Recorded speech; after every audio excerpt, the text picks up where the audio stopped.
Hey, what's up, guys? Welcome to the Rules of Engagement. As always, I'll be your host, Nick axslav ranish, as we explore tactics and strategies used in the game of Starcraft 2. Today, we're going to go over the Sase versus Goswser match that was played during the Winter Exhibition Tournament. Again, if you want to catch any of those VODs, if you see this and you say, I want to see those actual games as they were being casted, go check out youtube.com/official MLGST2. This series was actually just a 3-game series. So we're going to take a look at every single games 1, 2, and 3. Then we're going to go on to the viewer Q&A. So we're going to start the first segment with game number 1. And we're going to talk about 2 base Zerg vs Protoss openings. Then we're going to talk about Swarm Host Infestor combination, how to combine those units and the strengths and weaknesses of such a combination. And then we're going to talk about how to deal with a base racing Protoss. When a Protoss tries to base race around you as a Zerg player, how can you deal with that? So we're going to jump into this replay at the 3-minute mark. And I want to remind you guys, any questions you have about these games or about StarCraft in general, tweet them at me at axslav, and I'll answer those at the end of the show on the last segment. So go ahead and use that Twitter anytime you want. We'll answer those questions in the last segment. So going forward, we're going to talk about 2 base Zerg vs Protoss openings. So right now, this is exactly your standard Zerg opening. You get a spawn pool, then you get a hatchery. But one of the things Goswser is going to do is he can get the extractor first. And as we fast forward here, we'll see he'll progress to speed and lair before getting that 3rd base. And one thing that's important if you're a Zerg player, and take a look at this through Goswser user's viewpoint. Let's go a little faster. If you're a Zerg player and you want to play the style, right? He's going to get Zerging speed first, help him control the map, and keep an eye on what Sase is doing. And then he's going to go straight to lair, which means his 3rd base is going to be late. So his economy isn't going to be as good. If you're going to play a lower econ style of Zerg, what you need to do is you need to be sure that you're getting some benefit for playing this style as opposed to taking the faster 3rd base.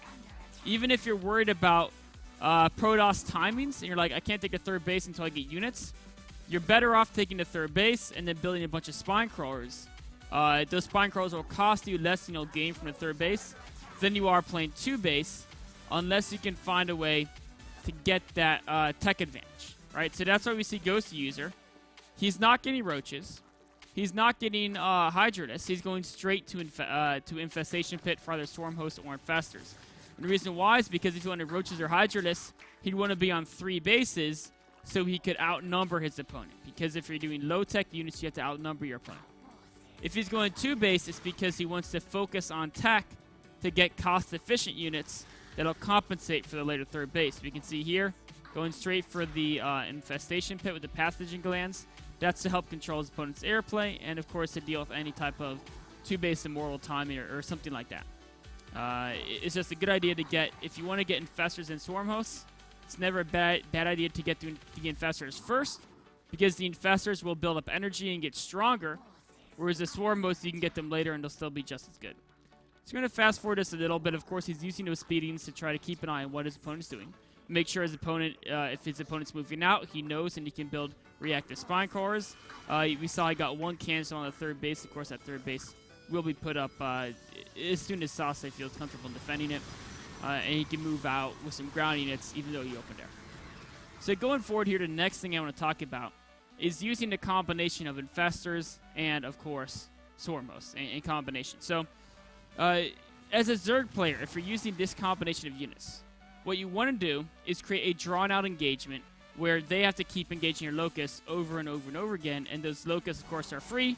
Every damage they do will add up, and your opponent will get kind of slowly ground out of units. And to do that, it's going to be about the Infestors to use fungal growth to prevent your opponent from retreating from the locusts, and also to prevent them from closing the distance with those Swarm Hosts. As the Protoss player, what you want to do if you're going up against that composition, you want to try to get in there, get damage done, then escape as soon as possible.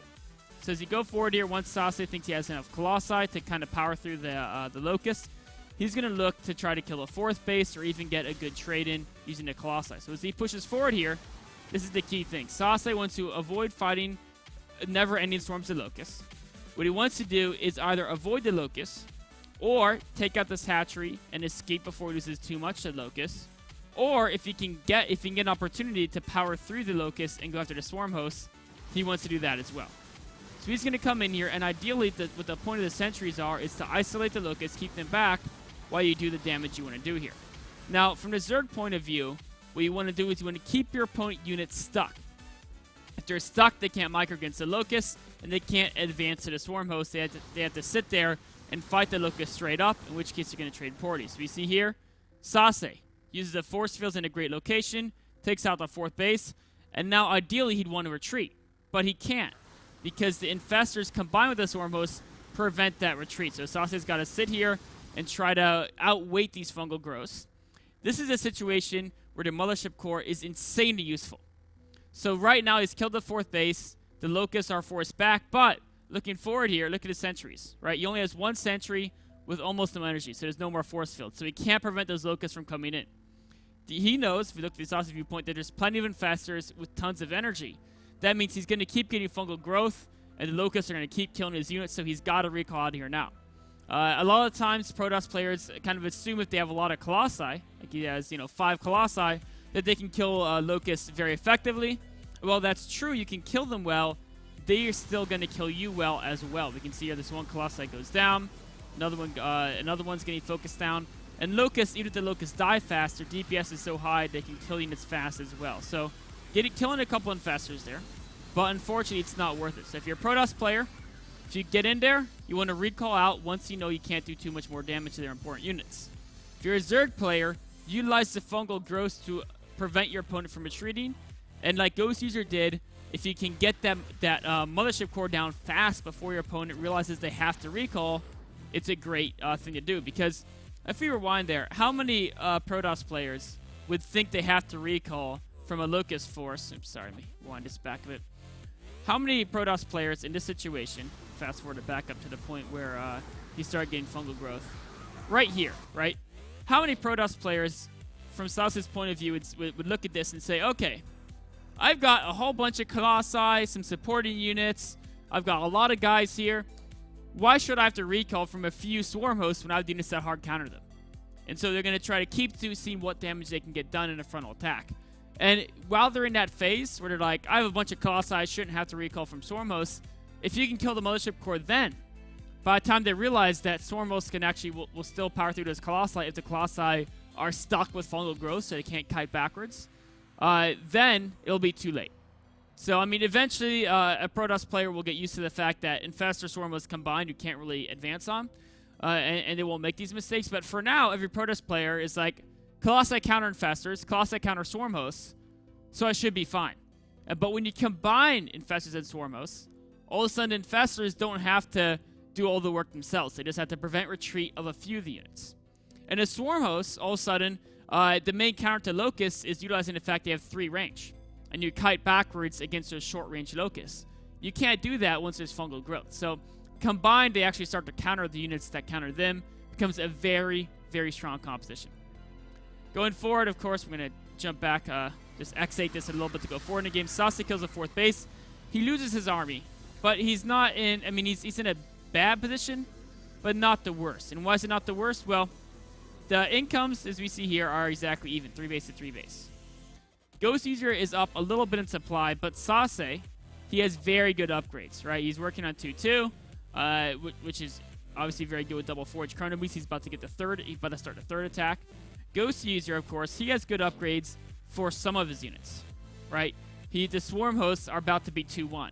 But the Zerglings are still, they're going to be weak, which makes Broodlords and Ultradis weak as well, because he doesn't have those melee upgrades. So going forward, Zerg doesn't have quite as good upgrades. Also, look at the infrastructure that Sase has. He has double robo facilities. He has a Stargate. He's getting, he has a Tempest coming out, which means he has a Fleet Beacon as well. So he has a lot of tech at his disposal. So even though he lost that one army, he was able to kill the 4th base. He's on equal economy to the Zerg, and he has high tech. So he's able to replace his army very fast. And also, it's not like he lost his army for nothing. Goswser lost a significant portion of his Infestors as well there. So it kind of roughly evened out. So going forward here, now we're at the situation where the Zerg player, you're trying to use your Swarm Host to put some pressure back on your opponent. You know that you just won a battle. What you want to do is you want to constantly send waves to Locusts to chip away at your opponent because they are too weak to move out. So Goswser is trying to figure out what's the best angle to do that. He tried setting some Locusts up this point, but this is a tiny choke. He can wait to kill the rocks, but he's like, you know what? Even if I get through here, what can I kill? My opponent can retreat. I might get a best of forge, a gateway. I can't really hit him where it hurts. What he really needs to do is defend his third base. So Goswser is going to switch his positioning over to this angle and send a Locust in to attack from here. Yes, it's still up a ramp, but the ramp's wide, and if the Protoss retreats, you can focus on the Nexus, you can kill a cannon, you can still do damage. Even if they kite against the Locust, there's still something to shoot. So going forward here, of course, Sase is trying to rebuild the Crosshair very fast. Goswser now, in addition to the Swarm Host, he also has the Corruptors. So as a Zerg player, if you have this composition, now ideally you would have the Vipers instead of Corruptors, because if you think about the cost of 11 Corruptors, right, considering he's already at Hive Tech, of course, he built the Corruptors earlier because he got that Spire very early. Ideally, you would get Hive instead of Spire, but sometimes you just want to get the Spire because Corruptor is the instant they pop, can shoot Colossi. Vipers have to use Consume, so it takes an additional about 15 seconds to be effective. But anyway, if you have this Corruptor count, what you want to do is every time you engage, when the Locusts go forward, you send the Corruptors in behind him, and you try to snag a unit or two. Now, if your opponent wants to focus fire a Corruptor with the Stalkers, they can do that. But one, they first have to tell the Stalkers to focus fire, which is going to take it. Their Stalkers' first volley will probably go into Locust, so it'll be their second volley that's focus fire. And then second of all, if the Stalkers try to focus fire the Corruptors, they can't kite backwards against the Locusts. Remember, Locusts are very high in damage per second. If they're not kiting back for them, they're going to lose a lot of units to the Locust. So you send in the Corruptors behind the Locust, try to pick off a Colossi here, an Oracle there, wherever you can come in an angle where the Stalkers can't get you very easily. And then when the Locusts start to die and thin out, you retreat back, wait for the next round Locust, and go again.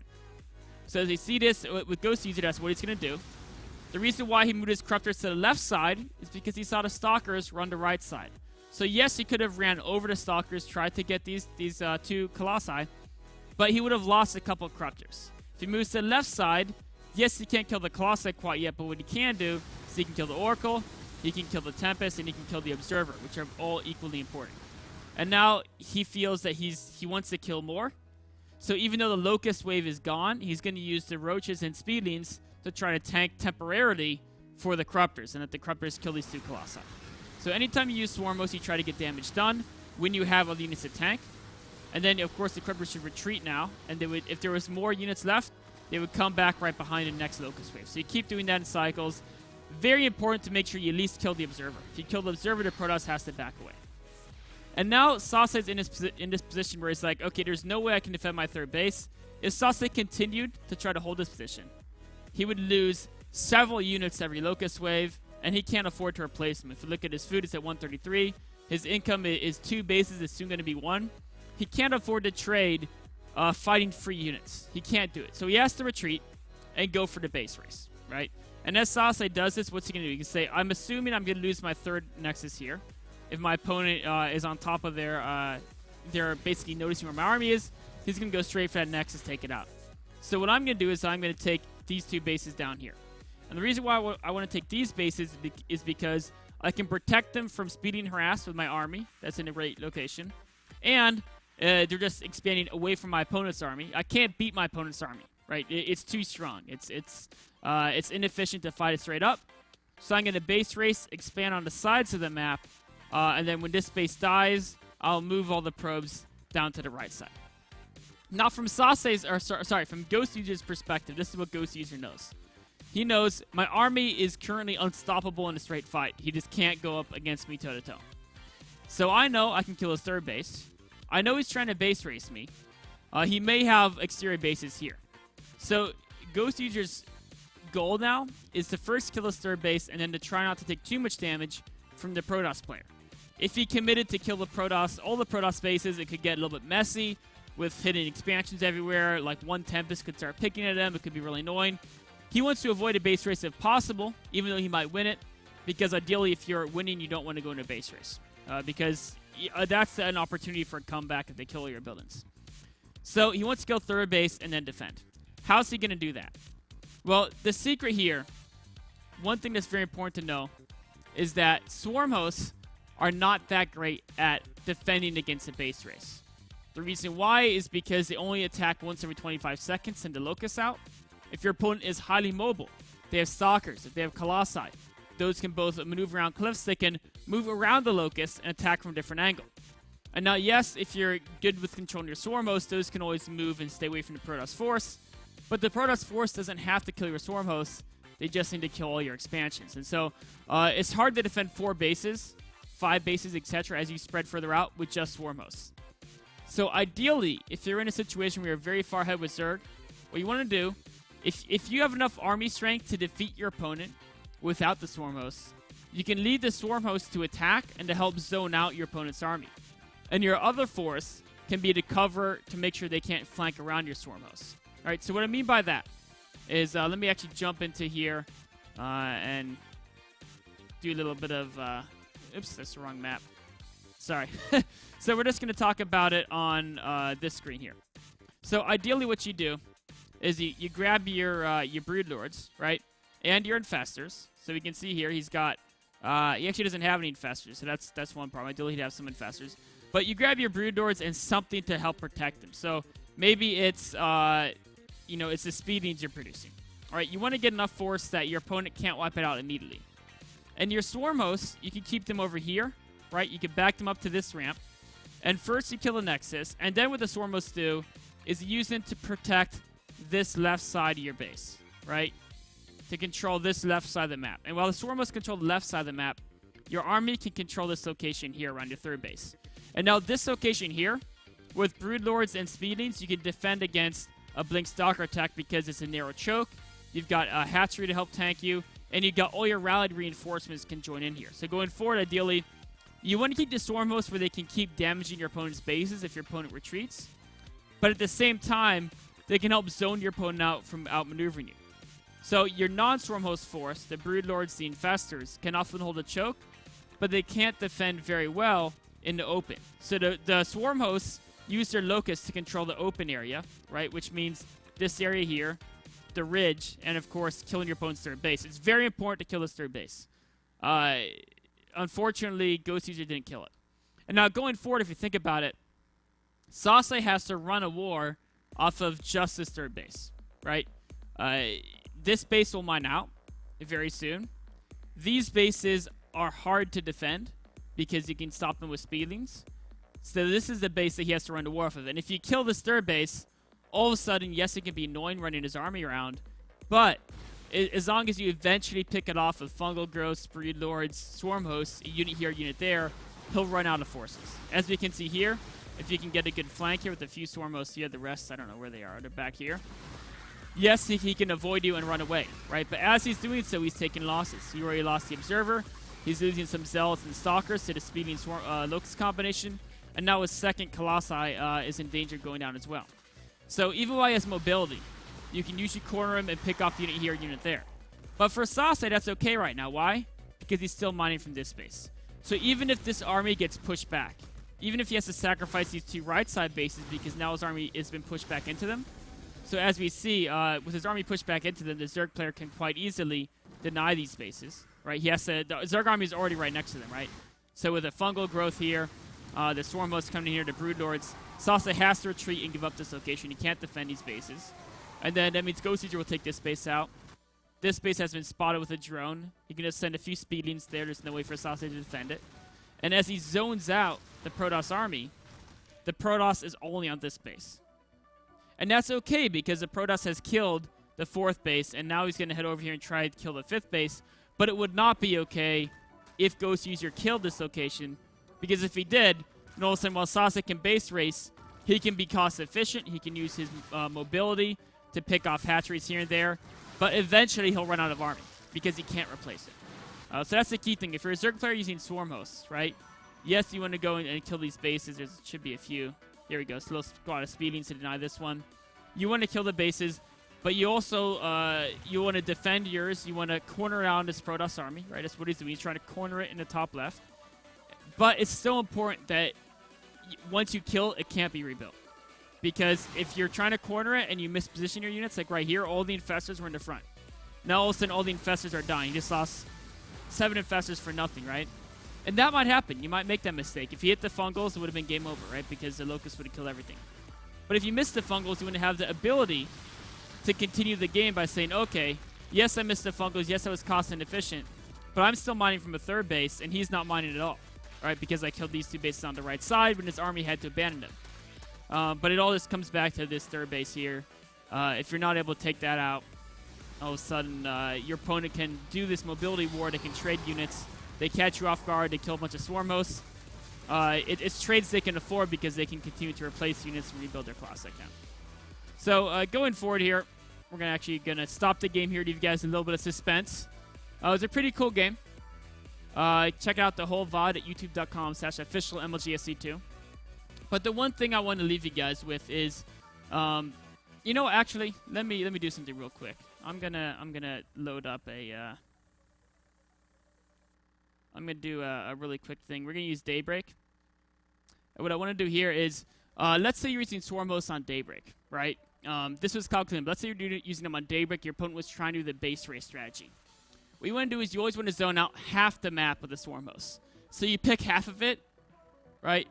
Half of your side of the map. You pick out half of it, and the Swarm hosts basically control this section by moving between 2 spots, right? So your Swarm hosts can move between, in fact, actually, you could actually make this line go up here. Your Swarm hosts can move between these 2 spots right there, and it could control this entire choke point, right? Let me actually erase this a little bit over here. So using your Swarm hosts between these 2 points, you can defend this section, right? And what that means is your opponent's army loses this maneuverability. You can do the same thing on Cloud Kingdom. You keep them in the ridge, you move them on the middle of the ridge, and that creates a zone where your opponent can't move into. And then you can use your Infestors and your Broodlords to anchor that zone, right? So if you want to push out here, your Infestor Broodlord can go kill this space, right? If let's say you have this space, your Infestor Broodlords could be right here. Oops. Let me switch over to the different color. Your Infestor Broodlords could be right here, right? And if these guys, if you want to push Infestor Broodlords up, if your opponent's army is defending this location, then you know where they are. And your Swarm hosts can then move up here. But they should always anchor a location, right? And then if your opponent, let's say your opponent is, we'll use green for the opponent. If they're down here, right, and they're trying to push this way, that's where all of a sudden the Swarm hosts, they can stay up here, right? And the Swarm hosts can send the Locust there. Your Infestor Broodlord, we use red, they can push up here and kill this. And if your opponent tries to move in under the Swarm hosts, they're right there to cover them, right? So you can kind of use them as 2 independent armies as long as you know where their army is. The Swarm host should always cover a section of the map. Your Infestor Broodlord can poke out, but always have your Swarm host near enough that if they try to engage, the Swarm host can cover the Infestor Broodlord. If they try to engage a different location, your Infestor Broodlord can retreat to cover your Swarm hosts. But you slowly zone them out. Unfortunately, what you don't want to do is you don't want to be stuck in a position where Goswser was stuck in, where let's say he had his opponent was attacking through this way, right? And he had his Swarm hosts up here. Let's say they were there and they were attacking that location. From this, he pulled the Swarm hosts basically down over to here, right? And then the Protoss army was able to just cut across up here. And the reason why is because the Swarm hosts went too far back on the defensive. They went between his natural, between 2 bases that were far out. Ideally, instead what you do is you keep them back here, right? And then from here, you can send the Locusts out each of those directions, but they still prevent the opponent from working around him. You keep them in a relatively centralized location. You never want to send Swarm hosts to the corners of the map. So like we just saw in Cloud Kingdom, in fact, let me jump back in it, and we'll just rewind just really quickly to the section right here, right? We can see what he did is he put his Swarm hosts all the way back to this location, right? And when they were back here, they're at the side of the map. They can't control the middle. And it's all about controlling those middle sections of the map. The Swarm hosts, your opponent has to be stuck on the edges. When they're stuck on the edges, you corner them and kill them with the Infestors combined with the Locusts. So if you want to catch the rest of those VODs, they're pretty awesome. YouTube.com/official MLGSC2. Anyways, we're going to wrap up the analysis on game number 1. We'll take a short break and be on to game number 2.